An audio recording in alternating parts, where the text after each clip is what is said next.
Hey, hi, how are you? ဒီနေ့မှာတော့ကိုယ့်ရဲ့အနီးနားမှာရှိတဲ့အရာကိုယ်နဲ့ခက်လှမ်းလှမ်းတဲ့နေရာမှာရှိတဲ့အရာတွေကို this that သုံးပြီးဘယ်လိုပြောလဲဆိုတာကိုလေ့လာကြည့်ကြရအောင်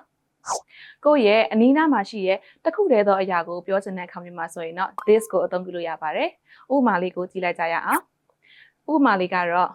This book is interesting. This book is interesting. နောက်ဥပမာတစ်ခုအနေနဲ့ This place is very close to me. This place is very close to me.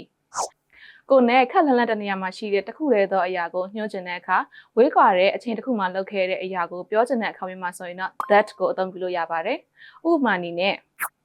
Do you see that building over there? Do you see that building over there? နောက်ဥပမာလေးကတော့ That movie was great. That movie was great. ဒါဆိုရင်တော့ this နဲ့ that ရဲ့အသုံးအနှုန်းလေးကိုနားလည်လိမ့်မယ်လို့မျှော်လင့်ပါတယ်။ See you again.